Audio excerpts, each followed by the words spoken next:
Hello and welcome to Speaking Spirit, where we talk about all things spiritual. Your host, John Moore, is a shamanic practitioner and spiritual teacher. And now, here's John.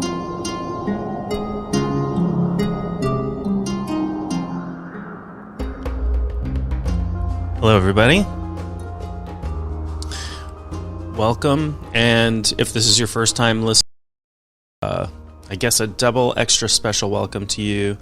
I'm really excited that I've been doing this podcast for a short period of time, and to see listenership picking up kind of all over the world, and that's really exciting to me. I'm recording this from my space in the state of Maine in the United States, but I see I have listeners from. I've had listeners from lots of listeners in India and as far away as Russia and Japan and the UK and Iceland and all over. And that's one of the exciting things about technology. We talk about technology sometimes as a separator, as a way that we avoid interacting or avoid connecting with other people, but it's a tool, and we can use it to connect or we can use it to disconnect. And I think it's beautiful that this is, for me at least, is a way that I can connect with people that I wouldn't necessarily have the opportunity to connect with. And I just want to let you know that if you are listening to this, I do appreciate you. I do love you, and I mean that from the bottom of my heart. I just appreciate the fact that you're listening to things that are important to me to share with the world.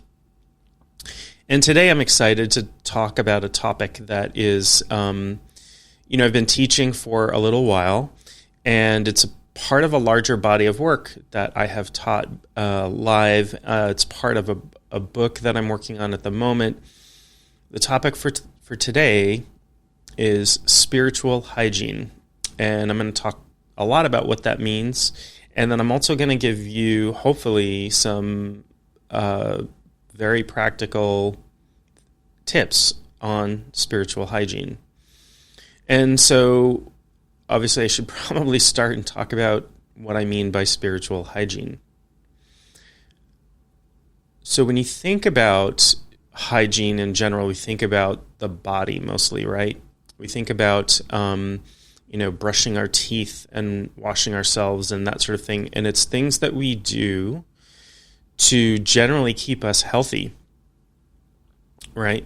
But there's all kinds of hygiene, right? There's mental hygiene, there's, physical hygiene, there's sexual hygiene, and there's spiritual hygiene.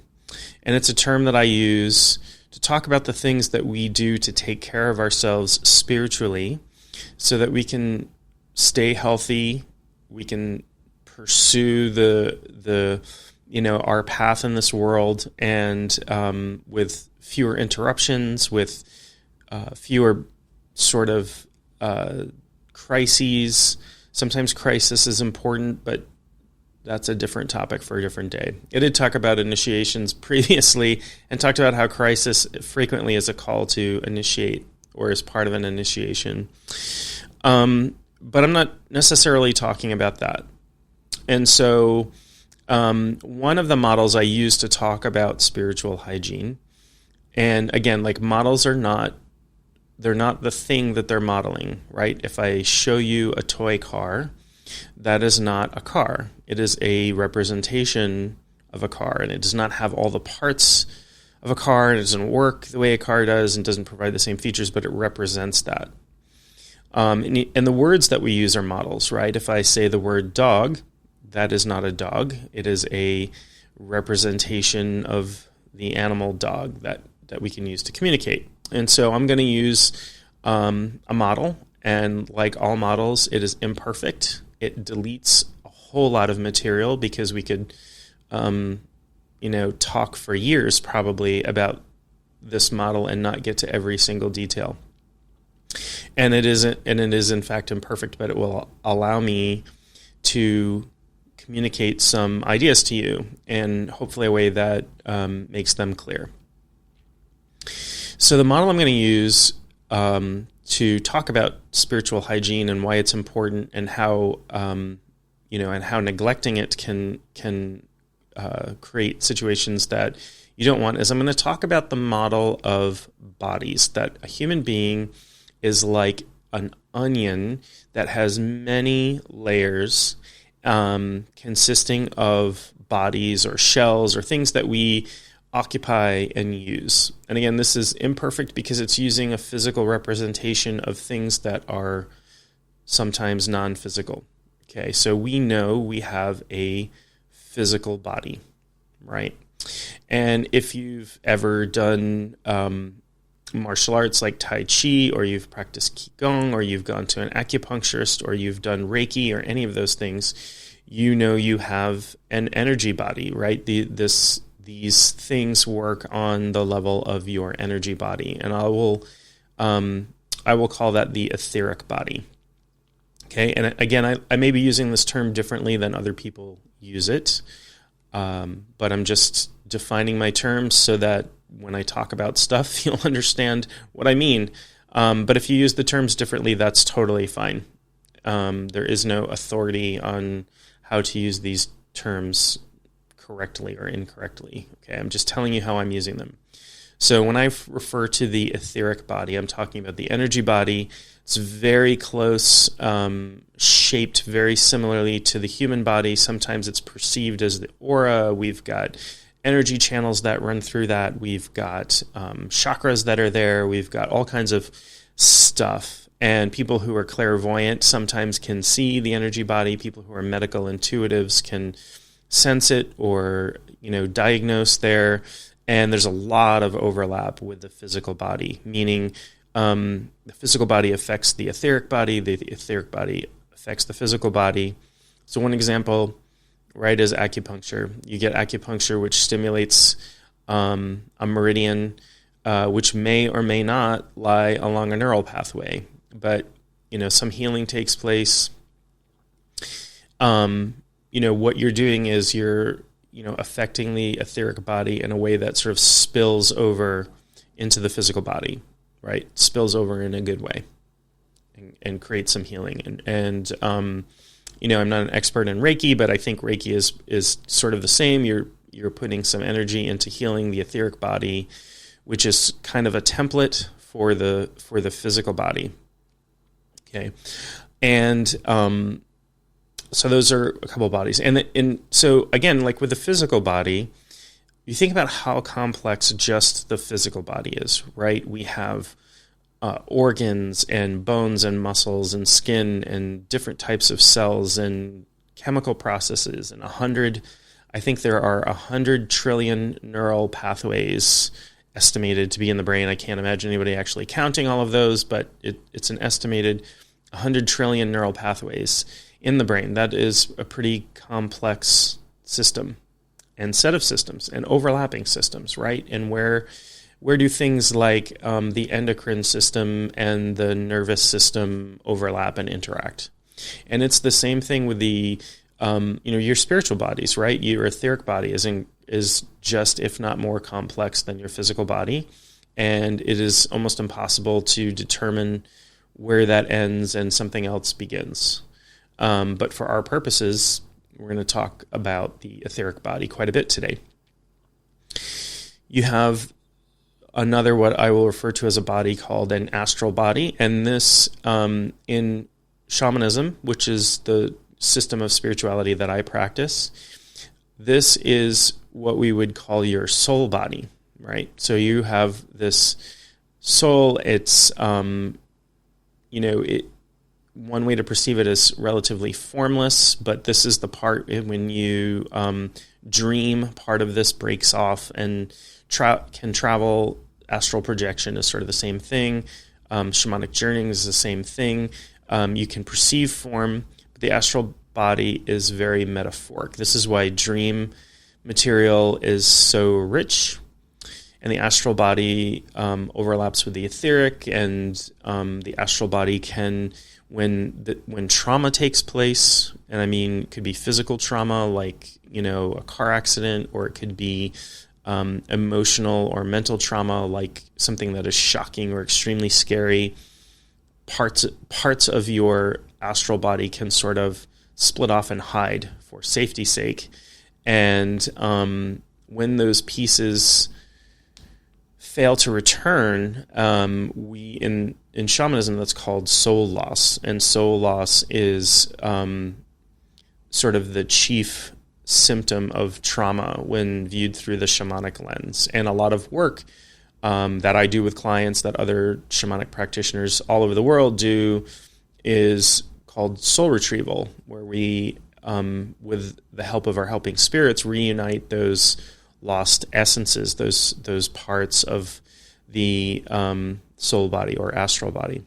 Okay, and on a very deep level, you have what in shamanism we call your spirit, and your spirit is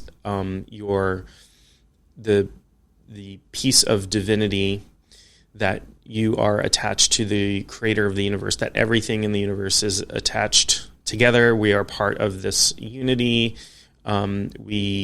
This part of you cannot die. It cannot be ripped away. It cannot be damaged. It's unaffected by your life experiences. This is your spark of divinity. And if you are alive, or even if you are not alive, but if you are listening to this,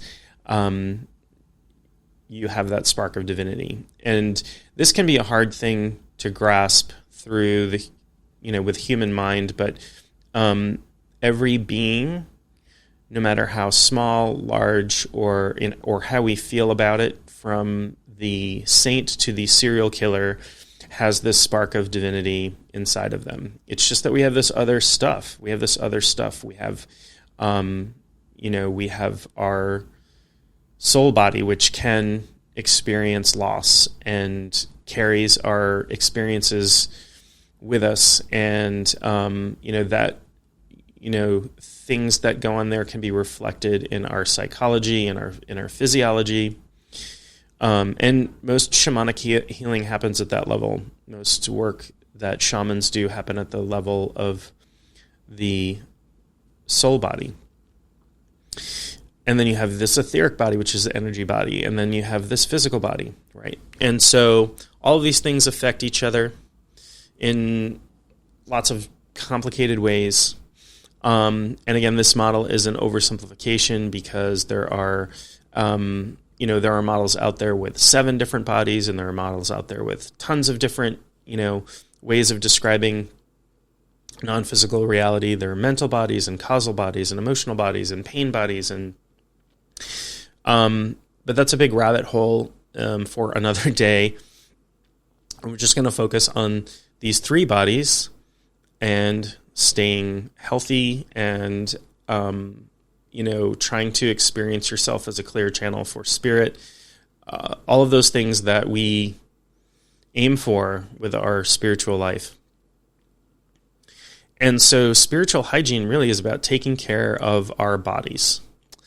And that being said, you need do nothing to care for your spirit body, right? This is the part of you that is unaffected. This is your slice of your own personal drop of divinity, shining out through every layer of your being. So that's at least one body we don't have to care about, right? Not that we don't care about it, but we don't have to worry about it. We don't have to take care of it. And that's kind of a relief, right? So we don't have to spend a lot of time talking about that. There's a beautiful, beautiful practice called transfiguration, which is taught by the well-known shamanic teacher Sandra Ingerman. She's got lots of online courses that teach this, and books and that sort of thing. And this is really about getting in touch with that piece of yourself and allowing it to shine unhindered. And I think it is an absolutely beautiful practice. I think it's an incredibly healing practice. It heals the environment. It really is magic, and they've done lots of research with it. They're continuing to do research with it on using it to heal the environment, using it to heal people who, cardiac patients, that sort of thing. So if that's a thing you're interested in, I would, Google Sandra Ingerman transfiguration, see what's available. It's You do not have to be trained in shamanism to practice transfiguration. It's kind of its own thing. And it's not awfully complicated to learn, and it is a beautifully transforming practice. And I should say, talking about spiritual hygiene, if you do, if transfiguration is part of what I would teach if I were teaching a class in spiritual hygiene, because it has this effect of clearing away a lot of the muck, clearing away pollution that happens in your energy field and that sort of thing. So why is spiritual hygiene important? Why would we want to pay attention to that? Why would we want to spend time on that? Why would we want to work on that? And the answer is for a lot of the same reasons why physical hygiene is important, right? It's important to stay healthy because we know that spiritual afflictions, things that, whether we call them infections or wounds or what have you, that happen on a non-physical level, can filter through into your physical world very easily. And this is why energy healing and shamanic healing and, spiritual healing of all sorts work, because these things might, some physical symptoms have roots in non-physical, not all of them, but some of them do, and they have non-physical roots. And so what happens to me if I do not pay attention to my, if I do not pay attention to my physical hygiene, my spiritual hygiene rather, is that I can start to feel really run down. I can become depressed or anxious. I can have symptoms crop up of old things. And so I know those are big indicators to me that I haven't been doing my work. And this is not to say that you should ignore the physical causes of disease or discomfort. You should not. And I tell my clients who I do healing work with, we want to, when we do healing work, we want to fire on all cylinders. If you've got a 6-cylinder car, you want all 6 cylinders to be firing, or your car is not going to be operating efficiently. So if you have a broken arm, you go to the doctor and have that set and have a cast put on so it can heal. And then maybe you see a Reiki practitioner to give you some extra healing energy to help ensure that the, damage done to the etheric field or anything that's might be preventing you from healing quickly is sort of taken care of as well, right? So we're firing on all cylinders. We're working on healing at different layers. So do not ignore physical causes of issues, and that includes mental health issues, right? If you are struggling with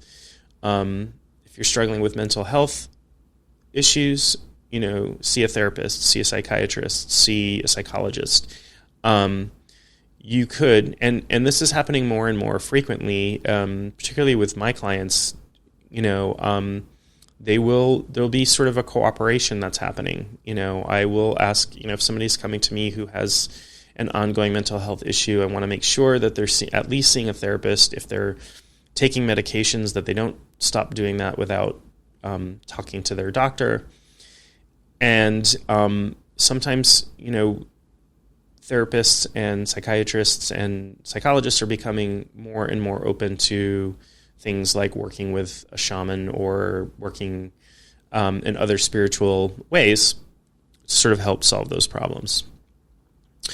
So again, we'll, a little bit of a disclaimer to see your doctor. Don't say, well, I'm just gonna meditate this problem away. I mean, it'd be fantastic if that happened. But why not throw everything at a situation if you're experiencing some sort of problem? Why don't you see your doctor and meditate, and maybe you'll heal faster? I know I have a teacher who had some surgery done and had a bunch of healers working with her after the surgery was done. And her doctor was like, I've never seen this type of surgery heal so fast before. Surprise, surprise. So she had the benefit of having surgery, but she also had the benefit of having a group of fantastic healers working with her at the same time. So I like that approach. It's an approach I would recommend pretty much for everyone. So we've talked about the bodies, we've talked about the different bodies, and we can talk about some of the ways that we can be affected as we move through the world from a spiritual hygiene perspective. One of the things we see shamanically when I do what's called a diagnostic journey for somebody, which is I'm looking at what's going on for them on a spiritual level. You can see sort of little things floating around in their energy field. And this is just energy we collect, right, on a pretty regular basis. Like we move through the world and, there's all kinds of, if you can perceive it at all, there's all kind of, like we're constantly moving through different energy fields. Some of that gets stuck. This is not the same thing as being possessed. These aren't intelligences. It's just like you stepped in something and you haven't wiped it off your shoe. Like you're collecting stuff as you go along. And so this is sort of one of the, when if you would go see a shaman, sort of the cure for that, for lack of a better term, is called extraction ceremony, where they would remove that energy from your energy field, that stuff that didn't belong to you. And I can remember doing an extraction for someone who was actually a Native American elder, it was my honor to work with her. And, she's an elder. And so I did this extraction ceremony, and she was aware of the time what was going on. And when we were finished, she said to me, she goes, "That was a lot of crap." I was like, uh-huh. So it was stuff that I'd been collecting for a while. And so this can happen. And, we can avoid some of it. Maybe we can't avoid all of it, but we can avoid some of it. And so some of the ways we avoid that are by, taking care of ourselves, taking care of where we spend time, and sort of shielding ourselves against places and situations that have energy that doesn't make us feel very good. So for me, large shopping centers are an example of that. Large crowds. I don't like large crowds. Does this mean I have a phobic reaction to walking into a large shopping center at Christmas time? Well, not exactly. I mean, I don't enjoy it. It's something I have teenage daughters. Walking into a mall is something I have to do every once in a while, right? Although obviously, I get to avoid some of that during pandemic times, but it's something I've done and will probably continue to do, just to interact with the world. But what I do is I take caution to consciously shield myself from the energy there. And it's just that there's so many people there, and not all of them are happy. Not all of them have, there's a lot going on, right, when you're interacting with the crowd in general. And so one of the ways, really, really simple ways to shield yourself is through intention.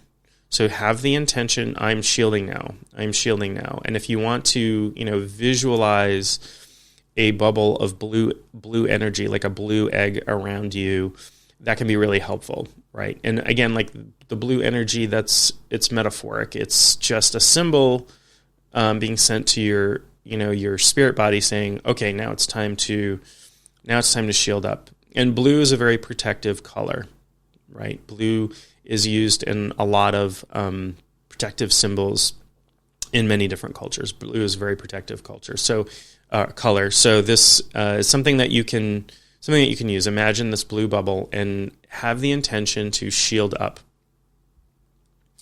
That's and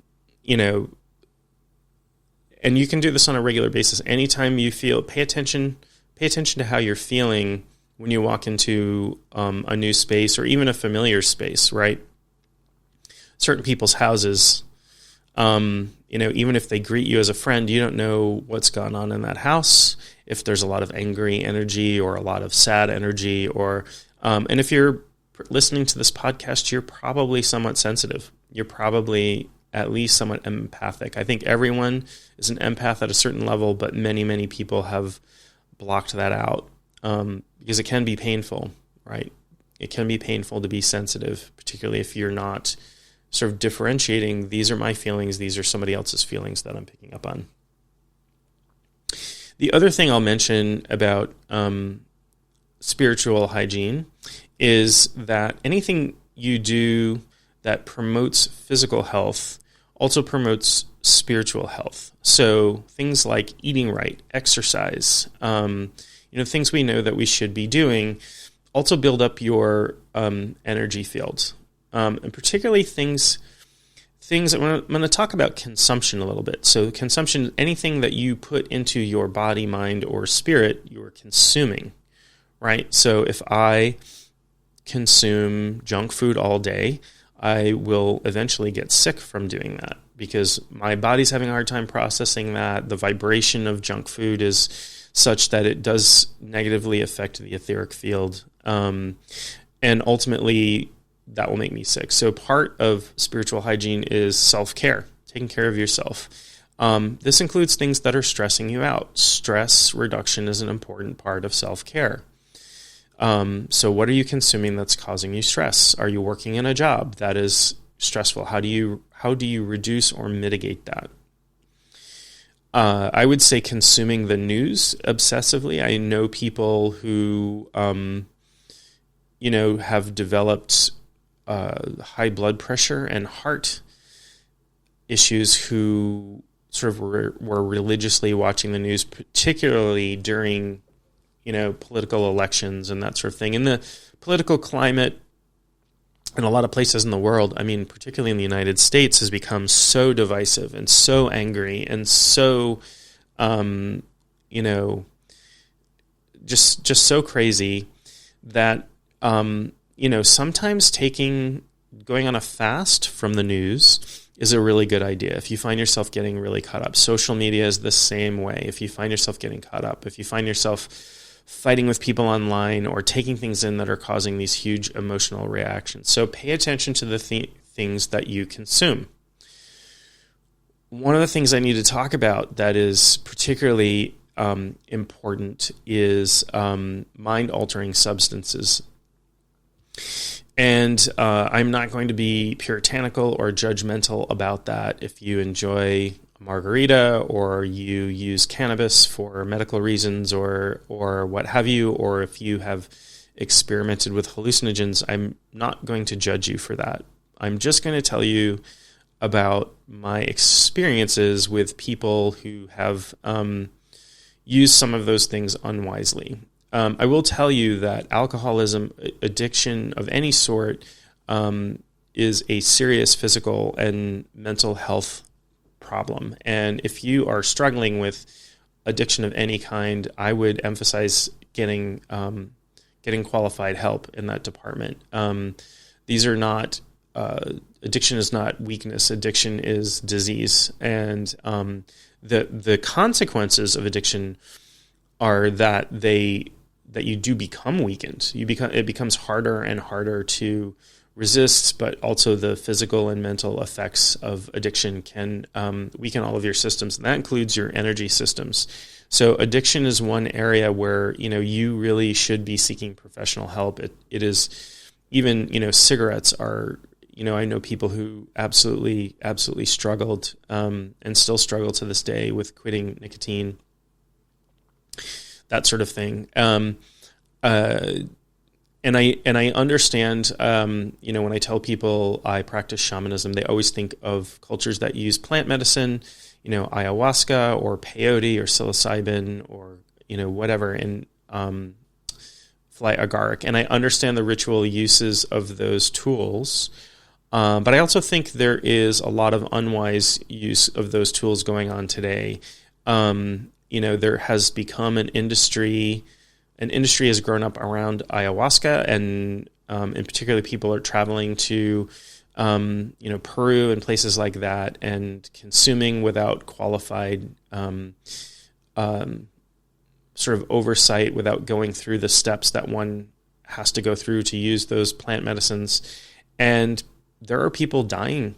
There are people, you don't hear these stories, but I know of shamanic healers who are working with multiple people who have been hospitalized after ayahuasca experiences. And I can tell you one story from my personal perspective. I was hosting a meeting one time. It was sort of an informational meeting about shamanism. There was somebody with me who was also a practitioner, a woman, and it was open to the public, and all people could come in and ask us questions and that sort of thing. And this sort of young couple came in. I thought they were a couple. It turns out they were brother and sister. But when this young man walked in, I looked to my the person who was with me, also giving this presentation, and we locked eyes and were like, "Oh my gosh, what is going on?" What I can tell you that I perceived, and this other practitioner perceived when she looked at this person, it looked to me like, if you've ever watched a cartoon, an animation for a child where somebody gets bonked over the head, like with a sledgehammer, and little birds fly around their head, and their eyes kind of go all wide, and that sort of thing. It looked just like that. I could tell you that there were things whizzing around this person's aura. His pupils were sort of permanently dilated, and he was just completely dissociated when he came in. And so, I had a conversation with him, and it turns out he had been experimenting, not even that day. He was not actively using hallucinogens that day. He was using, he had done ayahuasca journeys and psilocybin and all of these things. And I told him, I said, when I journey, I don't use chemicals. I use, rhythm or drumming or dance or something like that, because I feel like I have more control. And his metaphor, which I think is appropriate, he said, yes. He goes, when you use these chemicals, you've bought the ticket and you're going for the ride, and there's no getting off. Once you're on it, you can't get off. So what I think he had done is he had, blown some walls of his energy body wide open. He'd blown the doors wide open. Stuff was just sticking to him. There was, I never worked with him as a healer. I've never done a healing session with him, but I think to get him back to a state where I think he'd also experienced a lot of soul loss. He'd been, doing these sort of uncontrolled drug-induced journeys. Experimentation is, sort of uncontrolled experimentation. And this is not to take anything away from the therapeutic uses of plant medicine. I'm particularly interested in the ways that science is backing up the uses of these, indigenous medicines that we've known about for thousands of years. But this person's not, this person and many people I have seen are not using them the way that they have been used for thousands of years, the way that in the context and in the culture that they have been used. They have been taken out of those and used in unscientific ways and caused unknown side effects. It's like some random chemical you're sticking in your body sometimes, and in the case of this person, many, many different types of chemicals, putting them into his body. And gosh, there can be huge negative effects from that. So, this is definitely something I would be careful of from a spiritual hygiene perspective. This person had very poor spiritual hygiene.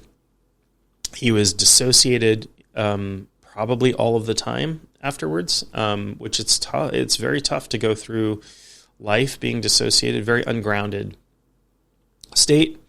I do not know if he had physical effects from all of this, but other than the constantly dilated pupils, which has to be a problem in sunlight.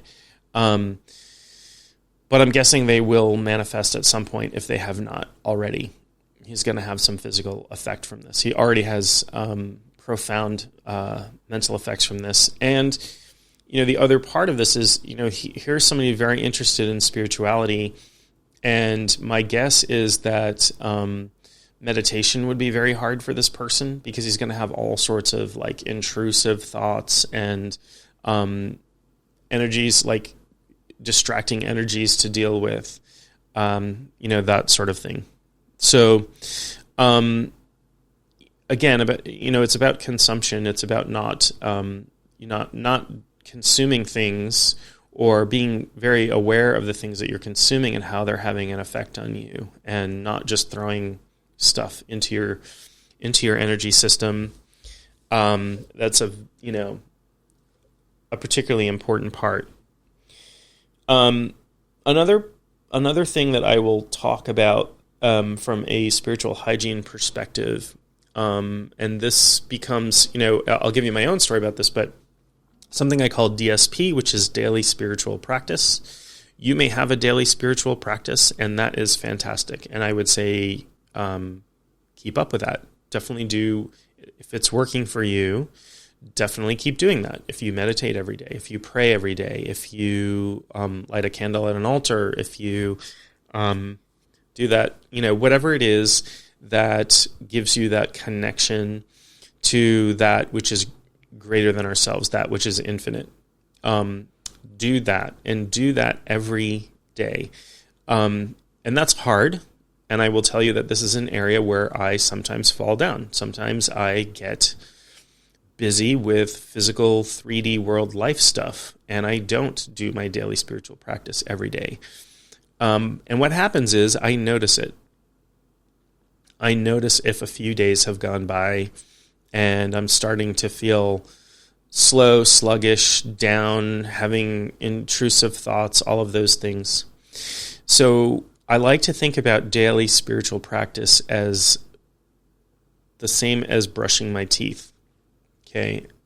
Although I will say that I'm a little bit better about brushing my teeth. I do brush my teeth twice a day religiously. Very important, right? It's important to brush your teeth every day. And they say twice a day, right? So I do brush my teeth twice a day. If I forget to brush my teeth, if I go an hour in the morning without brushing my teeth, I'll notice, my mouth doesn't taste so good. My teeth feel fuzzy, right? Those are symptoms. If I go a couple days without doing my important daily spiritual practice, believe me, I notice it. I notice the symptoms of that. So pay attention to that. Pay attention to unpleasant feelings, intrusive thoughts, old habits happening, old physical symptoms popping up again.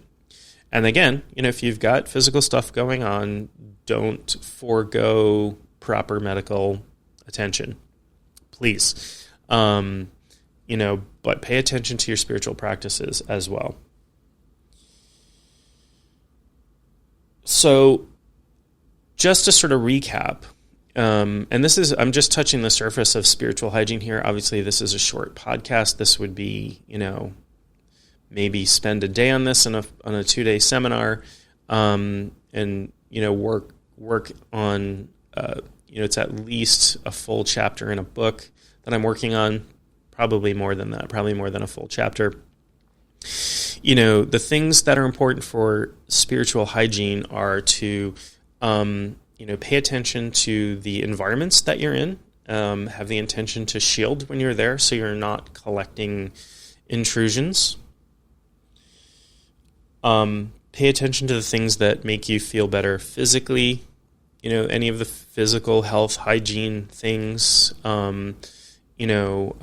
staying healthy, affects you on a spiritual level as well. Of particular importance, anything that you consume, and by consume I mean eat, drink, smoke, breathe, take in through your senses. So if you're listening to violent music, for example, it might create a certain energy in your field, or if you're listening to, something that, something that uplifts you, pay attention to how you feel when you're listening to things that you listen to. Okay, pay attention to if you're reading, certain websites, or you're on social media a lot. How does it make you feel? It's a good indicator. It's a good tell. Some of the things, and I'll add one more thing. Not all spiritual practices are safe. Most are, but not all are. So there's a lot of stuff in what we call the middle world, which is the spiritual template of this world. There are a lot of spirits, not necessarily malevolent, although there are malevolent spirits. There are entities that, you could think of like if you're out in nature and you would encounter a wild bear. A wild bear is not evil. A wild bear is just a wild bear, and it might be dangerous because it has a certain set of behaviors that pose a risk. So kind of the same thing, right? They're kind of the same situation on the spiritual template in which we live, in which our physical bodies move through on a daily basis, which we call, in shamanism, we call that the middle world. And there are tons of spirits in the middle world, and some of them don't want anything to do with humans, and some of them are curious about humans, and it's even more varied than the people that you encounter, right? Some of them are highly intelligent, some of them have what we might consider lower levels of intelligence or be more instinctual, all kinds of things. If you learn how to journey to the middle world, like you'll encounter all kinds of things. And so there are spiritual practices that can leave you very open. And I don't want to put down anybody's in particular spiritual practice. I'm not judging that sort of thing. But if you're doing any sort of experimentation with things that might be considered like sorcery, where you're opening portals to things or calling in things, or that sort of thing, just pay attention to what happens afterwards. Pay attention to how you feel afterwards. If you start getting physical symptoms or that sort of thing, you can be opening yourself up. You can be inviting things in that you might not want to be there. That's not to say that there aren't safe types of sorcery and magic and witchcraft is the way that most people practice is very, very safe. But just pay attention. Just pay attention. Some of the things you might need help with, obviously, if you're having mental or physical symptoms that are distressing or show up as disease in any kind of way, clearly seek professional help for that. If you are, some of the things that you might need help with, clearing extractions, or doing extractions, clearing intrusions, that can all, any sort of, anybody trained in shamanism should be able to help you out with that. And, if you just feel gunked up and run down and, even if you're having immune system problems, again, still seek medical help, but, something that you could talk to a shamanic practitioner or somebody who does some other type of healing that does extraction work. So there are, things like curses and possession and things that we see on TV that are very dramatic and still exist. You might think of them as fictional. They still happen. They're not as dramatic as they are on TV. But to take care of these issues, generally you'd want to seek the help of somebody who is trained in this type of thing. And my preference, obviously, is to seek shamanic help. I don't know enough about other types of practices. In shamanism, we don't do exorcism. We do something called depossession. There's a school of thought out there called compassionate depossession, where we look at the possessing beings as suffering beings, because they are, or they wouldn't be doing what they're doing, and we treat them like clients and help them move on. And to me, there is it's a very ethical way of approaching that issue, right? Obviously, it's an issue that needs to be resolved, but we can do it in an ethical, loving, and compassionate way. So, there's some issues like that you can't necessarily take care of just with hygiene. If you are under spiritual attack from someone, and there's lots and lots of cases of this. There are people out there doing all kinds of practices. I won't limit it to any one system. I know of there are cultures where shamans are attacking each other all the time. There are attacking practices in all kinds of magical systems. I think in voodoo, although I don't want to malign voodoo, it is a legitimate spiritual system. If you feel like you're being attacked by somebody, that's a time to seek maybe some professional spiritual help, unless you have the tools to deal with that yourself. So those are some things to think about with spiritual hygiene. I hope this has been extremely helpful. I hope that you will feel free to contact me through my website if there are topics you'd like me to cover. I am at mainshaman.com. That's maineshaman.com. And with that, I will leave you. And I hope you enjoy your week, and I hope to talk to you soon. Don't forget to subscribe to this podcast, and there will be more to come.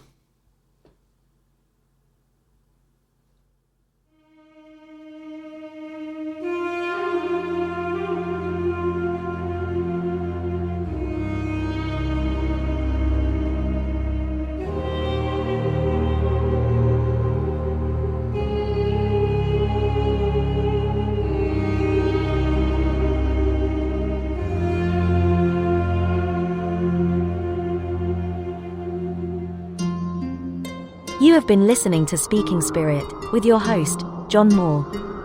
For more info or to contact John, go to mainshaman.com. That's maineshaman.com.